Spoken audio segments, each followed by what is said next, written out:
दड़ो लग लायकपुर बनू रोड राजवा भरसा मेहंदे ढण के बचाईंदे मोटरसाइकिल सवारन सां खौफनाक हादसो। ॻोठ हाजी अब्दुल्ला मक्सी जा रहंदड़ 3 ॼणा सख़्त ज़ख़्मी थी पिया आहिनि। इन हवाले सां वधीक तफ़सील ॾेई रहियो आहे दड़ो खां CN न्यूज़ जो रिपोर्टर सागर दीदार अली कुंभार।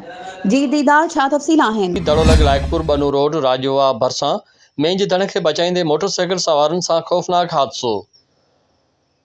एक भेरो तव्हांखे ॿुधाईंदा हलूं, दड़ो लग लायकपुर बनू रोड राजवा भरसा मेंहिं ढण के बचाईंदे मोटरसाइकिल सवारन सां खौफनाक हादसो पेश आयो।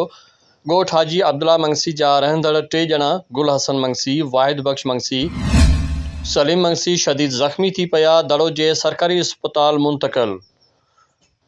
शदीद गर्मी ऐं रूरल हेल्थ सेंटर में लाइट जनरेटर ऐं सोलर न हुअण सबबि ज़ख़्मी तड़पंदा रहिया। गुल हसन मंगसी, वाहिद बख्श मंगसी जी हालत नाज़ुक हुअण सबबि हैदराबाद सिविल अस्पताल रेफर कयो वियो आहे।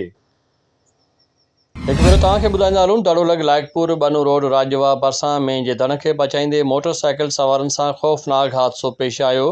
ॻोठ हाजी अब्दुल्ला मंगसी जा रहंदड़ 3 ॼणा गुल हसन मंगसी, वाहिद बख्श मंगसी, सलीम मंगसी शदीद ज़ख़्मी थी पिया दड़ो जे सरकारी अस्पताल मुंतक़िल। शदीद गर्मी ऐं रूरल हेल्थ सेंटर में लाइट जनरेटर ऐं सोलर न हुअण सबबि ज़ख़्मी तड़पंदा रहिया। गुल हसन मंगसी, वाहिद बख्श मंगसी जी हालत नाज़ुक हुजण सबबि हैदराबाद सिविल अस्पताल रेफर कयो वियो आहे। महिरबानी दीदार, तफ़सीलन खां आगाह करण जे लाइ। वधीक ख़बरुं ऐं अपडेट्स जे लाइ असांजे चैनल खे सब्सक्राइब कयो ऐं हा, बेल आइकन खे प्रेस करण न विसारिजो त जीअं असांजी हर नई अचण वारी वीडियो तव्हां ताईं पहुचे।